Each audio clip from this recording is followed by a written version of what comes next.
VK Mishra present. हमारे channel पे बने रहने के लिए हमारे चैनल को लाल बटन दबा करके सब्सक्राइब करें और साथ में बेल आइकन घंटी दबाएं।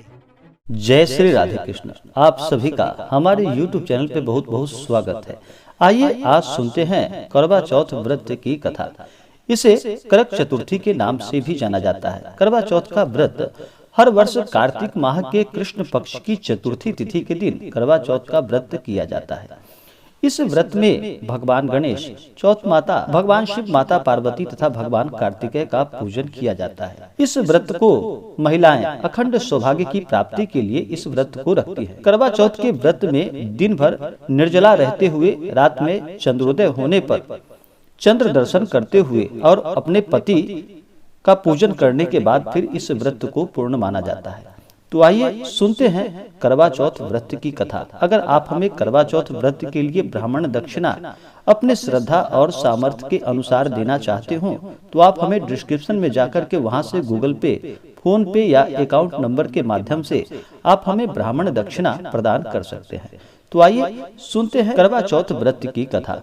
तो बोलिए प्रेम से गणेश भगवान की जय, चौथ माता की जय, भगवान भोलेनाथ, माता पार्वती की जय, भगवान कार्तिकेय की जय। बहुत समय पहले की बात है कि एक साहूकार के 7 बेटे थे और उनकी एक बहन थी जिसका की नाम करवा था। सभी 7 भाई अपनी बहन से बहुत ही प्यार करते थे, यहाँ तक कि वे पहले उसे खाना खिलाते और बाद में स्वयं भी भोजन ग्रहण करते थे।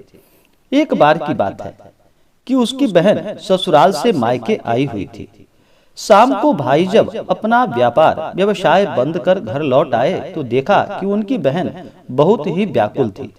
सभी भाई खाना खाने के लिए बैठे और अपनी बहन से भी खाना खाने का आग्रह करने लगे, लेकिन बहन ने बताया कि उसका आज करवा चौथ का निर्जला व्रत है और वह खाना सिर्फ चंद्रमा को देखकर उसे अर्घ देकर ही खा सकती है।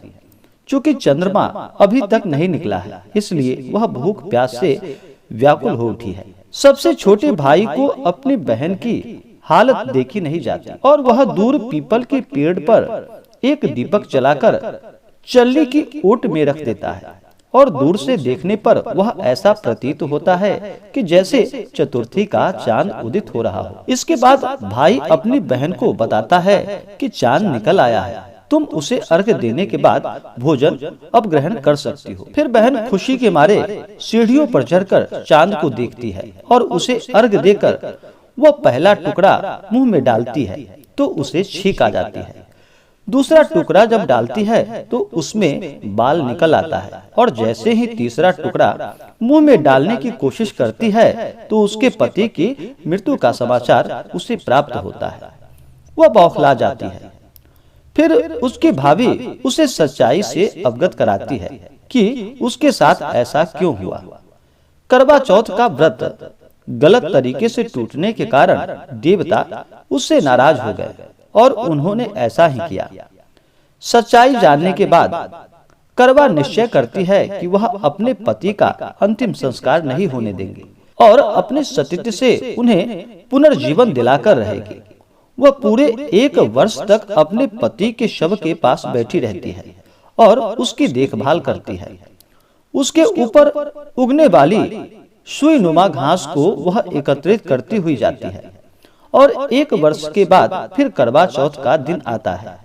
उसकी सभी भाभियां करवा चौथ का व्रत रखती है। जब भाभियां उससे आशीर्वाद लेने आती है तो वह प्रत्येक भाभी से यम सुई ले लो, पिया सुई दे दो, मुझे भी अपना जैसे सुहागिन बना दो, ऐसा आग्रह करती है। लेकिन हर बार भाभी उसे अगली भाभी से आग्रह करने का कहकर चली जाती है। इस प्रकार जब छठे नंबर की भाभी आती है तो करवा उसे भी यह बात दोहराती है।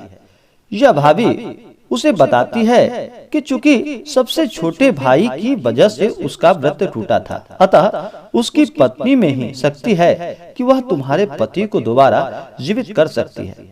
इसलिए जब वह आए तो तुम उसे पकड़ लेना और जब तक वह तुम्हारे पति को जिंदा न कर दे उसे नहीं छोड़ना। ऐसा कहकर वह चली जाती है और फिर सबसे अंत में छोटी भाभी आती है।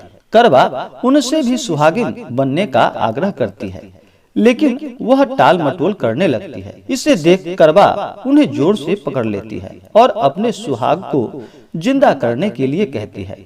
भाभी उससे छुड़ाने के लिए नोचती है, खसोटती है, लेकिन करवा उसे नहीं छोड़ती है और फिर अंत में उसकी तपस्या को देख भाभी पसीज जाती है और अपनी छोटी उंगली को चीरकर उसमें से अमृत उसके पति के मुंह में डाल देती है। करवा का पति तुरंत श्री गणेश कहता हुआ उठ बैठता है। इस प्रकार प्रभु की कृपा से उसकी छोटी भाभी के माध्यम से करवा को अपना सुहाग वापस फिर से प्राप्त हो जाता है। हे भगवान श्री गणेश, हे माता गौरी, जिस प्रकार करवा को चिर सुहागन का वरदान आपसे मिला है, वैसा ही आपका जो भी सच्ची श्रद्धा के साथ करवा चौथ का व्रत करे, आपका पूजन करे, उसी प्रकार से उसका भी सौभाग्य अखंड रखना। तो बोलिए प्रेम से भगवान गणेश की जय, माता गौरी की जय, भगवान भोलेनाथ की जय, भगवान कार्तिकेय की जय। इसी प्रकार से जो भी भक्त, जो भी जातक सच्ची श्रद्धा के साथ करवा चौथ का व्रत करती हैं, उन्हें अखंड सौभाग्य की प्राप्ति तथा सभी प्रकार के सुखों का वरदान प्राप्त होता है। विशेष व्रत पूजा की जानकारी के लिए आप वीडियो के आइकन में जाकर के चंद्रोदय समय और व्रत पूजा विधि के बारे में जानकारियाँ प्राप्त कर सकते। अगर आप हमें करवा चौथ के लिए ब्राह्मण दक्षिणा अपने श्रद्धा और सामर्थ्य के अनुसार देना चाहते हो तो हमें डिस्क्रिप्शन में जाकर के वहाँ से फोन पे, गूगल पे या अकाउंट नंबर के माध्यम से आप हमें अपने श्रद्धा और सामर्थ्य के अनुसार ब्राह्मण दक्षिणा प्रदान कर सकते हैं। आप सभी भक्तों के ऊपर भगवान गणेश, माता पार्वती, भगवान भोलेनाथ और भगवान कार्तिकेय का कृपा सदैव बना रहे, सभी सदा स्वस्थ रहे और सदा खुशहाल रहे। तो आशा करता हूँ कि यह जानकारी आपको अच्छा लगा हो। ऐसे ही ज्ञानवर्धक जानकारियाँ प्राप्त करने के लिए हमारे इस चैनल को लाल बटन दबा करके सब्सक्राइब करें, साथ में बेल आइकन घंटी दबाएं ताकि मेरे वीडियो का नोटिफिकेशन आपके पास सबसे पहले पहुंचे। वीडियो को लाइक और अपने मित्रों तथा दोस्तों के साथ शेयर करें। सुखी रहें और स्वस्थ रहें। जय श्री राधे कृष्ण। धन्यवाद। आप सभी भक्तों के ऊपर भगवान गणेश, माता पार्वती, भगवान भोलेनाथ और भगवान कार्तिकेय का कृपा सदैव बना रहे, सभी सदा स्वस्थ रहे और सदा खुशहाल रहे।